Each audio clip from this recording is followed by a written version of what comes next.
అందరికీ ఈరోజు మనం చేయబోయేది వచ్చేసి మునక్కాయ సాంబార్. ముందుగా 2 గ్లాసెస్ ఆఫ్ కందిపప్పు తీసుకోండి. టీ గ్లాస్తో తీసుకున్నాను నేనైతే. అలాగే 4 గ్లాసెస్ ఆఫ్ వాటర్. ఏ గ్లాస్తో అయితే కందిపప్పు తీసుకుంటామో అదే గ్లాస్తో వాటర్ తీసుకొని వాటర్ 2 టైమ్స్ వాష్ చేసుకోండి. కందిపప్పులో ఏమన్నా ఇసుక కానీ మట్టి ఉంటే పోతుంది.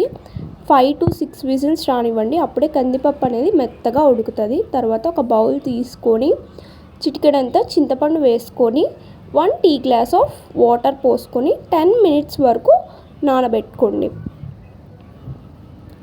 తర్వాత ఒక మీడియం సైజ్ పొటాటో, ఒక 3 వరకు మునక్కాయలు తీసుకున్నానండి. ఒక హాఫ్ దోసకాయ ఆర్ 1 దోసకాయ, 3 ఆనియన్స్, 2 టొమాటోస్ కట్ చేసుకున్నాను. 3 పచ్చిమిర్చి అలా కట్ చేసుకున్నాను. ముల్లంగి వేసుకోండి, ఇంకా టేస్ట్ ఉంటుంది. నా దగ్గర అవైలబుల్గా లేదు కాబట్టి నేను వేసుకోలేదు. గిన్నె హాఫ్ వరకు వాటర్ ఫిల్ చేసి, టమాటా మిర్చి మాత్రం వేయొద్దండి. సాల్ట్ కూడా ఏం వేసుకోవద్దు. కొంచెం అలా వాటర్ బాయిల్ అయిన తర్వాత టమాటో వేసేసుకోండి. అలాగే మిర్చి కూడా వేసేసుకోండి. అలాగే వాటర్ బాయిల్ అయిన తర్వాత టమాటో మిర్చి 2 వేసేసుకోండి. సాల్ట్ మాత్రం అస్సలు వేయద్దు, ముక్కలుగా అనేది ఉడకవు. ముందుగా పెట్టుకున్న చింతపండు రసాన్ని, పప్పుని కూడా 2 బాగా మిక్స్ చేసేసుకోండి. వాటర్ వేసుకొని చింతపండు రసాన్ని ఒక 5 మినిట్స్ వరకు మిక్స్ చేసుకోండి. చింతపండు రసం అనేది పప్పులోకి పట్టాలి.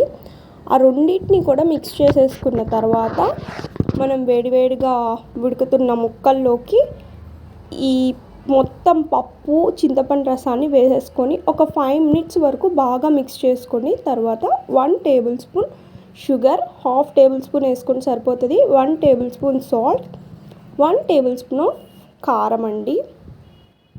కారం మీరు చూసి వేసుకోండి. నేనైతే ఎంటీఆర్ వారి సాంబార్ పొడి తీసుకున్నాను. ఏ సాంబార్ పొడి అన్నా బాగుంటుందండి. ఎంటీఆర్ వారిది ఇంకా చాలా బాగుంటుంది.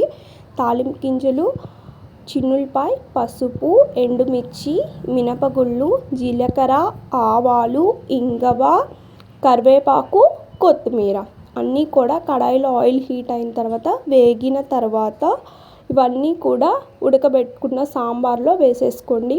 సాంబార్ ఎంత ఉడికితే అంత టేస్ట్ ఉంటుందండి. చూసారు కదండి, వేడి సాంబార్ రెడీ.